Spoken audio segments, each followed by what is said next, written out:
There's a saying from Nikola Tesla: if you want the keys to the universe, think in terms of energy, vibration, and frequency. I'm gonna get straight to the point. I'm gonna teach you and tell you how to manifest and make dua and how those things relate. And I'm gonna give you the methods to that. The way I started getting into manifestation was through observing the friendships that I've had my entire life, okay? When I tell you, every single, and this has happened to me like 6 times, every single friendship that I have has ended, like it's always lasted 2 years, okay? I've had deja vu moments where they'll say the same thing that the last person said in the friendship around the same time that like our friendship lasted, right? I was meeting the same personalities, okay? The same people in different bodies. You guys know that saying where like God will send you the same people until you learn your lesson? This was my lesson, okay? I needed to learn what manifestation was, the mental aspect of it, because I was manifesting these people into my life. That was the scariest thing ever. And I was like, no, like I'm literally doing something wrong. I started researching about this stuff, how our thoughts create our reality, how the way that you think and like the things that you say and speak into existence facts your reality, creates your reality, because everything needs to be thought about first, brought into fruition. So when I tell you, I have literally read every single book, I've watched every single video, I've done literally so much research on manifestation. What I came to a point where I was like, okay, now I need to actually try this and see if it works for myself. So the first thing that I did was the 369 method. I finally decided to try it. I remember back then, okay, this was in like 2020 when like everyone was making videos about this on TikTok. Okay, this one girl said to do the 369 method. This was very random. This is what just came up to my mind. I decided I'm gonna see an orange butterfly. So what I did was 3 times write down what it is, 6 times the intention, and then 9 times write exactly what you would have. So as if you already have that thing. So this is what I would have written, right? 3 times an orange butterfly, 6 times I'm going to see an orange butterfly, and then 9 times I'm so grateful now that I've seen an orange butterfly. After I wrote this down on a piece of paper, I literally just folded it, like put it away, and then I visualized for like 5 seconds, literally 5 seconds, an orange butterfly, like out in the nature, okay? When I tell you, the next day, none of this is planned, okay? The next day, we go on like a road trip. I'm gonna put up a picture here from 2020. I see an orange butterfly, like art on the wall. Now I saw this and I was like, unimpressed. I was like, okay, I'm getting signs. And I was so confident. I was like, yeah, like this is gonna happen. I'm gonna see this. Which is why it's really important for you to have tawakkul, or for you to genuinely believe and know that it's going to happen. That's the key. Then the next day after that, we went on a picnic, right? Like we go here all the time, right? There's no butterflies whatsoever. Midway during like our stay there, someone points out to me, there's an orange butterfly. I sat there for like a minute and I was like, oh my God, like this just happened. I just manifested this. And you think like this is something so simple. It could have been a coincidence. But the way I was so sure and I just knew it was going to happen, I didn't doubt it for like a second. That was the first thing I ever manifested. Since then, I have literally manifested money. I have manifested grades changing after my like cards came out, right? The semester ended. I have manifested everything. But I'm going to say this at its core. You need to have tawakkul. It's all about tawakkul. You need to trust. You need to believe that it's going to happen. Right? A Muslim is one that submits their will to Allah. You have no option but to submit to Allah, but to surrender to Allah. If you trust Allah, everything works out. I didn't plan that. I didn't plan going out the next day or the day after that. I even probably forgot about it, and then it happened for me. The second method that I'm going to warn you about, this is so dangerous. They're never going to teach you in school. You need to really listen to me when I say this, okay? Because no one's ever going to tell you this. I had to do so much research and I had to learn it the hard way. The stats method, okay? Let me put this pencil down. This is something that Neville Goddard talks a lot about, if any of y'all know who that is. It's basically where you go to sleep on the thought of what you do want to manifest, okay? When I tell you, especially when it comes to those friendships, do you know why those friendships kept manifesting for me? The same personalities, the same people kept showing up in different bodies. I would go home from school every day, and then I would think about that right before I sleep. Oh, they said this. Oh, they did this. That was upsetting. That was suspicious, right?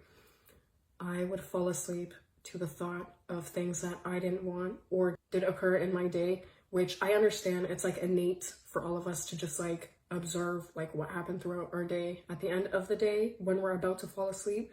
But you need to avoid that at all costs because this could literally ruin your life. And when I decided to look into like the scientific, like, you know, what proof do we have that this actually works?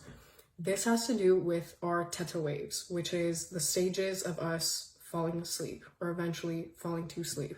The most important stage is the theta stage, okay? Which is right when you're about to fall asleep versus like being awake, okay? So it's like the transition period between that. Because this shifts your conscious, right? It's when your brain truly loosens up, which is why during meditation, they always say like breathe in, breathe out, right? You want to reset your body to 0. You don't want any thoughts, you know? And I'm going to give you this like visual example for people who are visual, right? If you have chaos throughout the day, it looks like this. Let's say you have a straight idea of what it is that you want, and you're trying to align those two.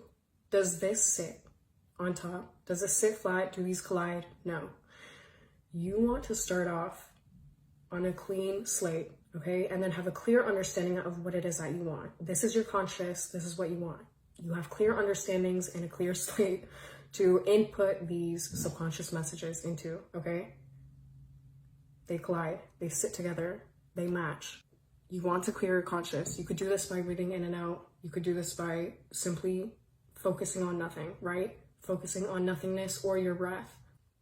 So when you do clear your mind and you're laying in bed, right, about to fall asleep, you want to think about what you do want as if you already have it. Because the brain does not know the difference between our actual reality and our imagination. If you convince yourself enough that this thing is true, you're going to manifest it. So you want to sleep to the idea of already having this thing. Now, I recently made a video about manifesting a dua by letting go and how that actually worked for me when I started manifesting along with the dua. And I didn't mention that, but that dua was about a trip that I manifested to Turkey. What I didn't mention was that I also did the stats method, which I'm going to get into. But when I tell you, the odds were against me, okay? My dad got banned from Turkey, my passport expired, our relatives died, and then an earthquake hit. So there was no way that like I would have been able to go the first or the second year. But when I tell you, I didn't care. I still persisted. I still made my dua. I literally didn't care. And I knew it. Like, I'm going to be there one day, okay? But there was so much resistance where I wanted it so bad. And you need to want it, but not want it so severely to the point where, like, you know, you can't bear the alternative or the option of not having that thing. Because one thing that I've noticed is God is truly testing us to see, are we patient? Do we have sabr? Are we that attached to something in the dunya? Are we that attached to an outcome that we can't bear the alternative of God not having or not giving us that? Whereas now, it's like, okay, I get to relax and enjoy and know that this opportunity was given to me. Like, the first half of wanting to go was always me trying to arrange places, right? Trying to figure out like flight prices and stuff like that. Whereas I just let the opportunity slide and come to me when I didn't expect it most. Now, this is where I used the stats method, okay? And this is almost unintentional too, right? Because I was not approaching this from a mindset of like, I so desperately need to have this. I need to manifest this. Like, this needs to happen immediately. I was actually coming from a place of like, this is going to happen eventually, right? Like, I'm going to get to go one day anyways. If it's not now, then it's later, right? But I didn't let that stop me. And I didn't put that on a pedestal. I enjoyed the thought of like being able to go one day, which I think is what manifested. Now, like I said, stats, method is where like you would go to sleep on the thought of this thing. When I tell you, I would like play audios. I'm gonna put it here. I would play audios of like airplane ambience and like, you know, that like audio when like the airport or like the people that work on the plane like call and they're like, welcome to this airport. I would listen to like that audio, right? I would fall asleep to the sound of like airplane ambience. I genuinely think that like manifested, like that's probably what manifested it for me. I had a whole Pinterest board. I would visualize myself like being there sometimes, or like the stores, or like drinking tea or like whatever, right? Like just imagining what it would be like if I was already experiencing that thing. So to me, that felt like planning for the trip. That's when I unintentionally manifested. So sometimes something unintentional, because there's so much like freedom and flow there, where like there's no resistance, there's no like I need this immediately kind of like reaction. It literally comes to you naturally. Now I had another like miracle manifestation where I technically changed my grades, even though report cards already came out and like the semester ended. Now I'm gonna say this and you need to really ingrain this into your head. Tawakkul is a dua in itself. It's an answered dua in itself. I've done like, even with vision boards, right? I'll have this picture of something that I want, and later in life, I'll unintentionally, I never made dua for this thing, never asked for it. I just thought about it. I trusted God. I was like, okay, well, perhaps this is a sign to God, right? If I'm taking the action to say I want this thing, to me that's an action, right? Saying you want this thing, making your intention clear. If you have enough tawakkul, God will even manifest that for you. You don't even have to open your mouth. You don't even have to make dua. And I've had things like that happen where I put a picture of something and then I have this like deja vu moment where I'm like, oh my God, like I remember printing this exact picture out and now I have it.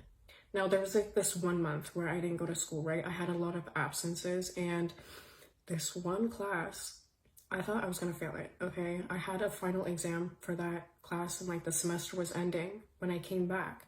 So that very night before I did the test, I was like making dua, right? I was like super anxious and like, you know, like I really just don't want to feel behind. Like I really just need to pass this grade. Like that's it. Like all my other classes are good. It's just this one class.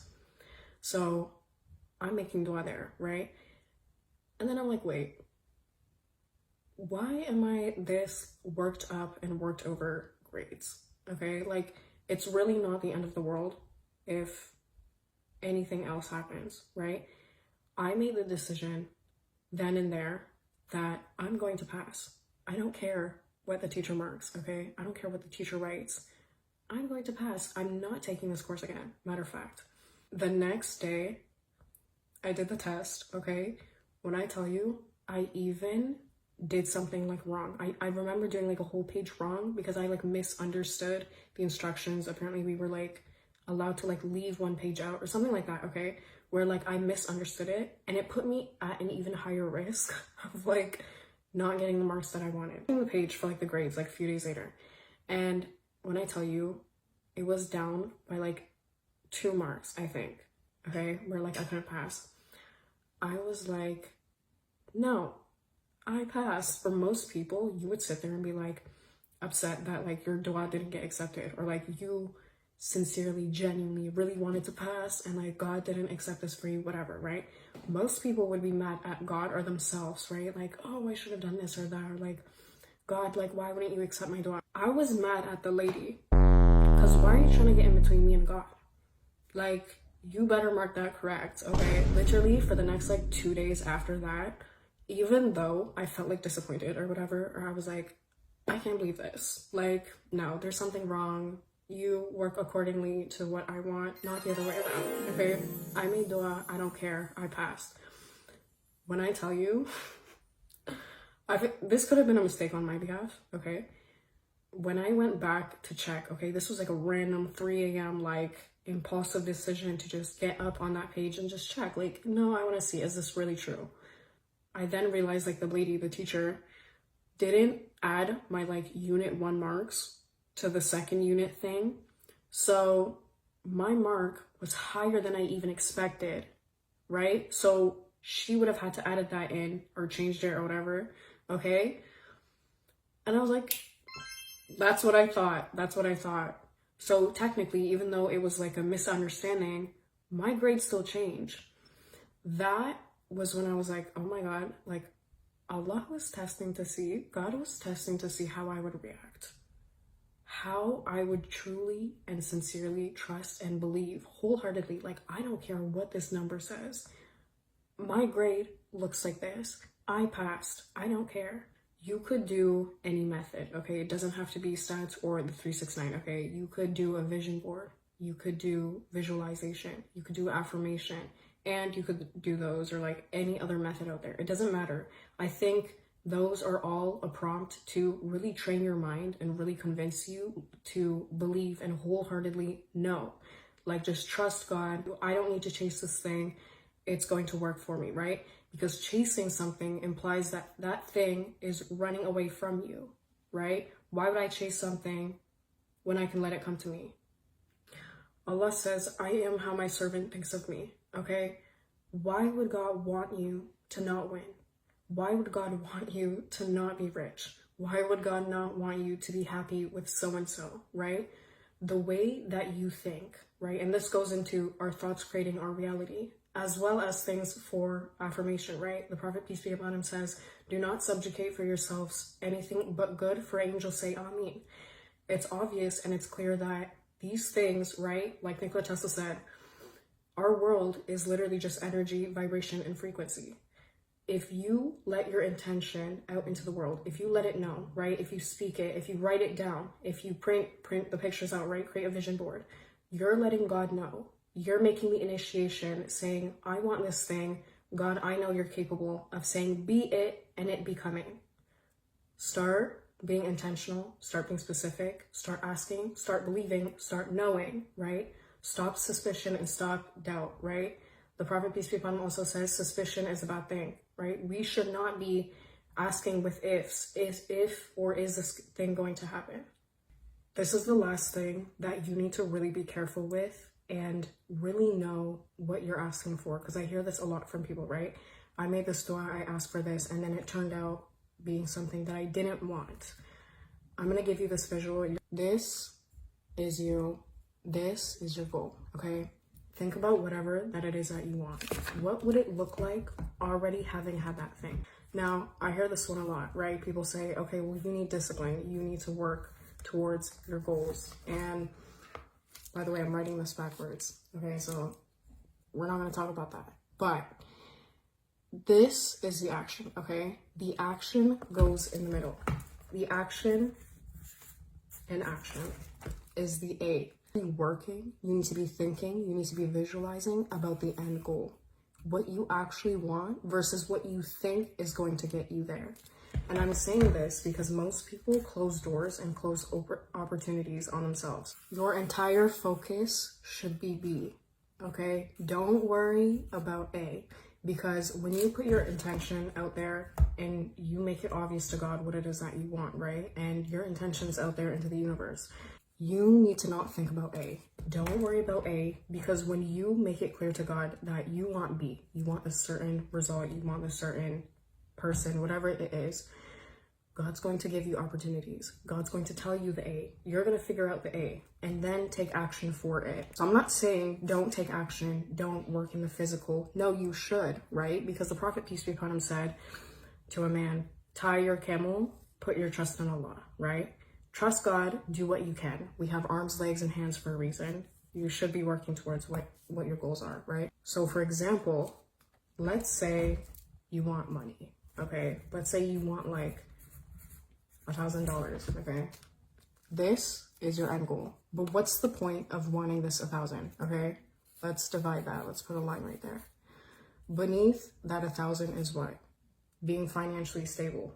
Having enough money to buy and do whatever you want.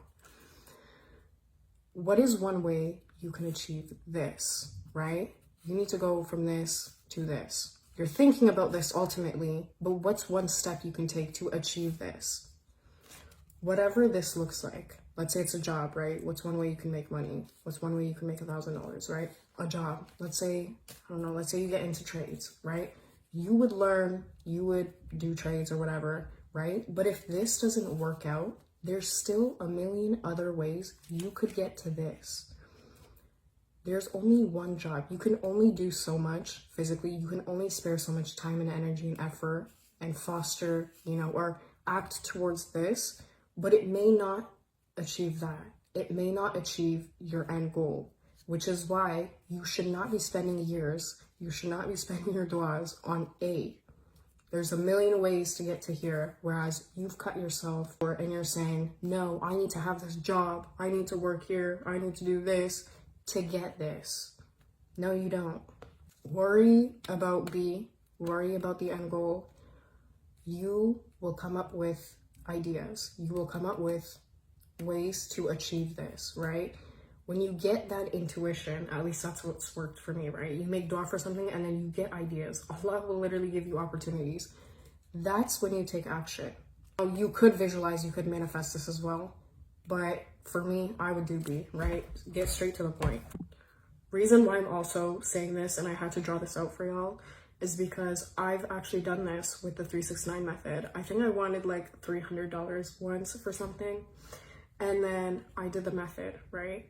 But I was so focused on the number, like 300, that the next day I was like seeing advertisement and stuff with like the right $300 on there. Like, oh, you have a chance to win $300, whatever. I kept seeing 300 everywhere. But I'm like, okay, well, the point of 300 is to have it in your pockets. I want it in my pockets. I didn't visualize then like having the 300 or spending it on whatever I was going to spend it on. So I kept seeing the number instead of the result I wanted, which is why I'm saying you need to care for what you ask for. Now I'm going to conclude this for everyone, okay? You should make your du'as, you should ask, but you should also train your mind and manifest and perhaps do these methods to really convince yourself and get clear on what it is that you want. To me personally, dua is asking for something, right? Is a how to ask for this thing. Whereas manifestation is how to receive it, right? Or how to maintain this belief in this tawakkul and really train your mind to convince yourself that one thing is possible, that this thing is true. Do it yourself, do the 369 method, have tawakkul. Just trust, just believe. Get excited over the fact that this is truly going to happen. Because when I did this the first time, I was so excited. I was like so ready. I was like, yeah. Period. Like, I'm going to see this thing show up. Dua, do a method, trust, let go, believe, and then receive. That's it. Y'all can follow me on Instagram if you want. Ask me questions on there. And yeah, I'm gonna make another video on specifically vision boards because I've had so many things work out for me just by looking at an image, and I actually have physical proof for. So until then, see y'all.